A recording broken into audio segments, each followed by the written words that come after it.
Hello and welcome to session 4 from the life of David. Today we're going to be looking into David's life in the period when he went through a difficult time, a time of uncertainty, a time of persecution, a time of loss. And how did David handle this situation? Today we'll be doing an overview of 1 Samuel chapter 18 to 31, where these are the years of uncertainty for David. In 1 Samuel 18, we see that David is on top of the world. Jonathan, the king's son, becomes his best friend. He's invited to dine with the king and his family. Saul says, you're going to stay here, you're going to have your meals with us. The soldiers that he leads, they love him. The women love him, and the women sing songs about how David is so successful in the battlefield, and this becomes a cause of envy and jealousy with Saul. And God is with him. Repeatedly we read this in the word that God is with David, and David enjoys success because of the presence of God in his life. And finally in verse 16 we read that all Judah and Israel love him. If that is not enough, the king's daughter Michal falls in love with David, and David is married to the king's daughter. And now at this point in time, it looks inevitable that the next thing is going to be the crown on David's head. He's the anointed, and he's been rapidly rising in the ranks. The next thing has to be the crown. Psalms 30 verse 6 and 7, David writes, "Now in my prosperity I said, I shall never be moved. Lord, by your favor you have made my mountain stand strong." David is saying, God, your favor is with me, your hand is with me, and I'm prospering. I shall never be moved. Nothing can move me from this place. Then he goes on to say, you hid your face, Lord, and I was troubled. I was dismayed when you hid your face. And this is the sort of situation that David is going to find himself in. He's right on top of the world. Everything is going his way. And finally, things seem to be collapsing around him. And these are difficult years that we read in these chapters.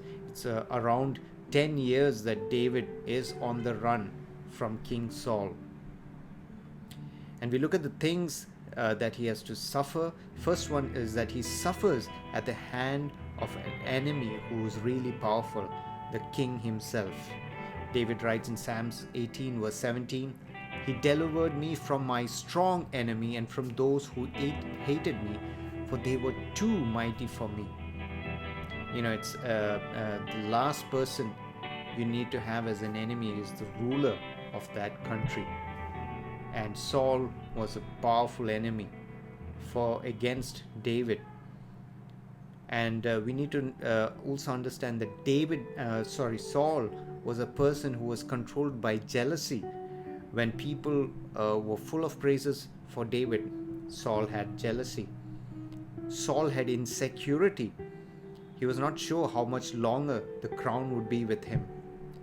And above all that, Saul was someone who was tormented by an evil spirit. And so he was indeed a very powerful enemy for David to fight against.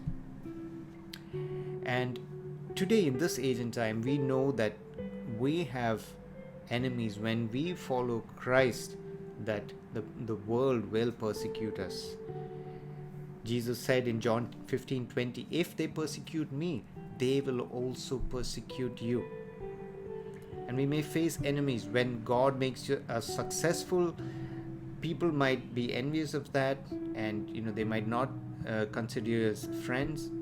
When you stand up for what is right, Jesus says, "Blessed are you when you're persecuted for righteousness' sake." And Paul tells Timothy, all those who want to live godly lives will be persecuted.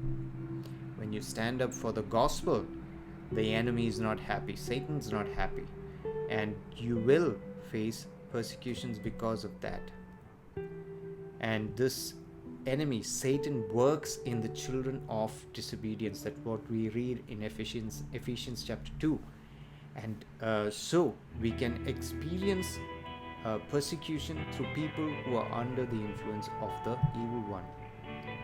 Second thing that we see from David's life is that he is not only suffering from the hand of an enemy, he suffers loss. Psalms 31 verse 12, David says, I am forgotten as a dead man, out of mind. I am like a broken vessel. And he suffers the loss of his closest friend Jonathan. He has to be separated from him. He suffers the loss of position in the army. He was leading the army, and now he's being hunted by that same army. He suffers the loss of his wife Michal, who's taken away from him and given to another man. And losses can be a time of suffering. When things that you have, when people that you have in your life are taken away, that loss can be a time of grieving and a time of difficulty. The third thing that David suffers is betrayal. Psalms 54 verse 3 was written in a time of betrayal. For strangers have risen up against me, and oppressors have sought my life. They have not set God before them. David was betrayed by a city whom he helped defend, and that same city betrayed him to Saul, and he suffers betrayal. And how does David handle all these sufferings? Sufferings at the hand of an enemy, suffering due to loss, suffering due to betrayal. And we see David's response to his situation. Many of the Psalms that David wrote are believed to have been written in times of suffering, especially these 10-year periods, and also the time when he was betrayed by his own son Absalom. And so it's times of difficulty that brings out David's response of Psalms in many of these situations. Now, the first thing that we learn from David is that he listened to the people of God. Psalm 16 verse 3, David says, As for the saints who are in the land, they are the excellent ones, in whom is all my delight. David sought godly counsel when he was being persecuted. He went to Samuel, we read that in 1 Samuel 19 verse 18. When he knew that Saul was trying to kill him, he went to Samuel and the prophets. Then his friend Jonathan warned him in 1 Samuel chapter 20 that, my dad is trying to kill you. And later on, he was encouraged by Jonathan in the wilderness when Jonathan said, you are going to be king, I'm going to be second to you. And that was an encouragement for David, who was on the run at that time. Ahimelech the priest also helped David. When David went to the priest, he was helped by the priest. What about us? Do we seek godly counsel when we go through times of difficulty? The saints in the land, the godly people in the land, they should be the one in whom we delight. And we also see the Gad the prophet comes onto the scene in 1 Samuel chapter 22 verse 5, and he gives advice on David to remain in the land of Judah. And later on in chapter 25, we see David getting advice from a godly woman, Abigail. David is heading out with his men to cause a massacre because they were angry at Nabal and his people. But Abigail stops him at the right time. And David, he testifies to that God has sent you, to stop me from doing this murderous act. But all is not good in this 10-year period. David does go to godly advice, but there were times in his life when fear replaced faith. Psalms 55 verse 5 and 6, Fear and trembling have come upon me, horror overwhelms me, and I say, oh, that I had wings like a dove, I would fly away and be at rest. This is the same David who fought Goliath. This is the same David who went out with the armies of Israel and conquered. But there were times when he was filled with fear. And that can happen to all of us. There can be times when we are really strong, but there can be times when fear can replace our faith. And that's what happened to David. Twice David was overwhelmed with fear and he wanted to fly away from the situation, as he mentioned in the Psalms, like a dove, and he flew away, he fled from Israel. In 1 Samuel 21 verse 8, when he was with the priest, and the priest, he wanted a weapon and he wanted a sword, and he was given the sword of Goliath because that was kept there with the priest at the time.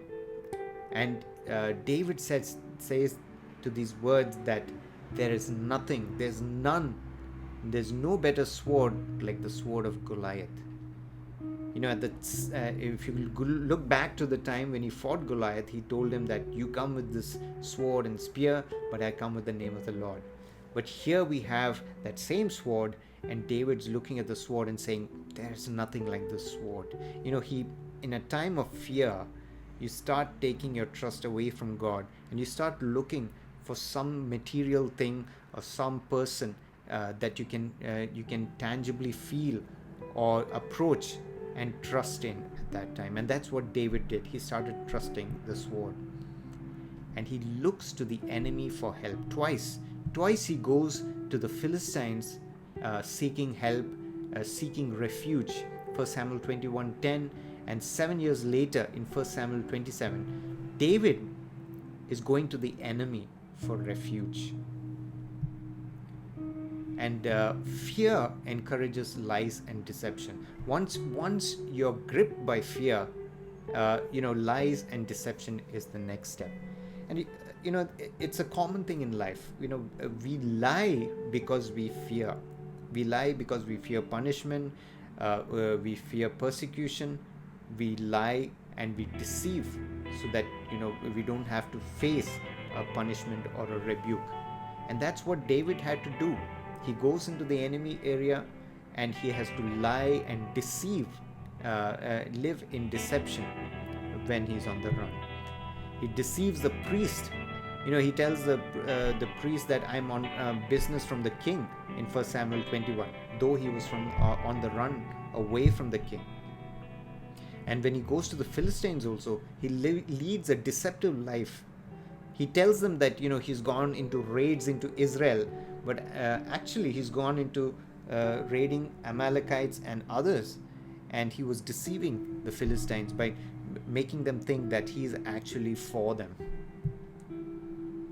And because of this fear and deception and lies, David at times was reduced to a madman, a deceiver, and he almost lost everything in the end when his camp, everything was burned down right towards the end of 1 Samuel. And that's what happens when we listen to fear rather than walk by faith. And we can have these periods when we're going through uncertainty, and we can be so overwhelmed by it that we can let fear grip us and take us down the wrong path, where we go into lies, deception, where we go into trusting the things of this world, and we can really land up in a mess. And when David, when he writes Psalms 34, it's when at that time when he is surrounded by the Philistines and he's rescued, and he says that he's learned his lesson. It says, and he says, keep your tongue from evil and your lips from speaking deceit. Keep your lips from speaking lies and evil. He realized that he was leading a deceptive life. The third thing that we see David is that he returns and strengthens himself in the Lord. Yes, there were times when David fell, when he was ruled by fear rather than faith, but then when he realizes what he's done, he returns and strengthens himself in the Lord. Psalms 34 verse 4, that same Psalms, when he realizes what he has done, he says, I sought the Lord and he heard me and delivered me from all my fears. And that is it. If how do we get back? If we're going in fear, we are not walking by faith, and we have taken the wrong steps, there's only one thing to do, that is return and be strengthened in the Lord. Whichever stage you are in, return and be strengthened in the Lord. There's nothing that you have gone too far away from the Lord and you can't return. At any stage, when you're away from the Lord, the thing is to repent, return, and strengthen yourself in the Lord. And he turns to God in the hardest moment. In 1 Samuel chapter 30, David and his men, they're living this life of deception, and in one of their they're going out to help the Philistines, and the Philistines refuse David's help, and they come back to their camp, and they see that the Amalekites have burned down everything, and they have taken their wives and children away captive. And David's men are so angry that they were talking about stoning David. David's own people had turned back on him, his own men. And in that time of anguish, it says in 1 Samuel 30 verse 6, but David strengthened himself in the Lord. David got back to the Lord. He was at this lowest point, but he strengthened himself in the Lord.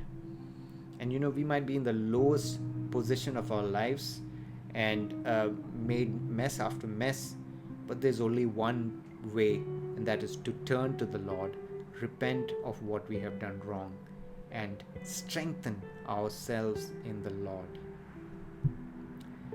Ephesians 6 verse 11 says, be strong in the Lord and in the power of his might.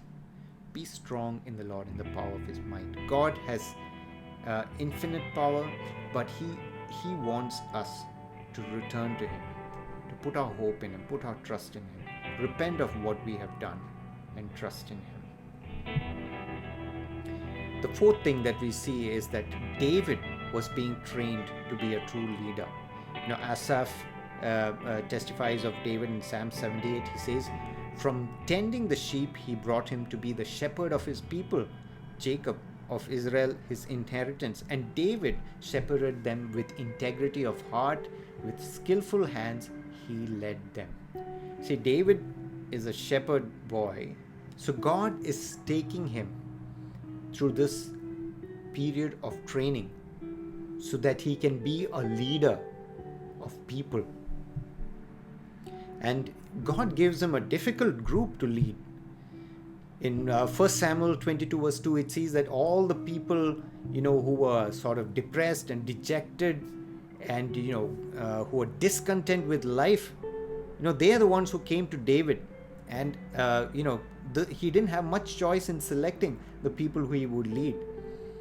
And in 1 Samuel 30 verse 22, it says that some of these people were actually wicked people, worthless people. And these were the type of people that David were leading. And God was preparing him to lead a nation which would have all sorts of people, different types of people. And this was his training ground.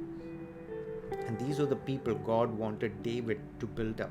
And David taught them integrity. When there was a time when Saul could have been easily killed, and his people were saying, hey, Saul's resting here without his weapon, without his army, you can easily kill him. But David taught them, integrity. He says that, no, we cannot kill the Lord's anointed. And he taught them to be fair with all. In 1 Samuel 30 verse 24, he says that, no, we'll divide what we have got equally. Those who went to war and those who stayed with the baggage, all of them will have a part of it. He's teaching them fairness. And he was teaching them to depend on God. 1 Samuel 23, 2-4. When he went out on an attack with the people were scared to go out. But he said, we will inquire of the Lord, and if the Lord tells, we will go ahead. And repeatedly, where his people would see David inquiring of the Lord before he took any step. And so David was leading a difficult group of people. He was not successful all the time, but through it, these same people, many of them went on to be the mighty men of David that we read out later on, who did great exploits. And it's David, who sort of built them up with integrity, making them depend on the Lord and, teaching them sound values. And through it all, David is being trained to be the king that God desires. So how do we respond to betrayals, disappointments, rejection in our life? What we have learned from David today Does our faith give way to fear? It's a very natural response to disappointments and rejections and uncertainties, that our faith can give way to fear, and this fear can lead to lies and deceptions. And we need to, be strong in the faith. Trials are a testing of our faith, and maturity is when our faith is established. Do we approach godly counsel when things are dark and uncertain, and we're not hearing any leading? Do we approach godly counsel for right wisdom? Do we strengthen ourselves in the Lord? At our low points, when we have messed up, do we return and strengthen ourselves in the Lord? It's a very essential thing in the waiting period, in times of dejection, disappointment, uncertainty. During that waiting period, it's so essential that we are continuously strengthened in the Lord, strengthened by His Word, strengthened by fellowship with Him, strengthened by prayer, strengthened by putting on the whole armor of God. Do we let God train us for His purposes in our life? Very often, difficult periods are training periods in our life, which God will use later on for His bigger and greater purposes. So may God bless you, and next week we will go into session 5. So till then, take care and God bless.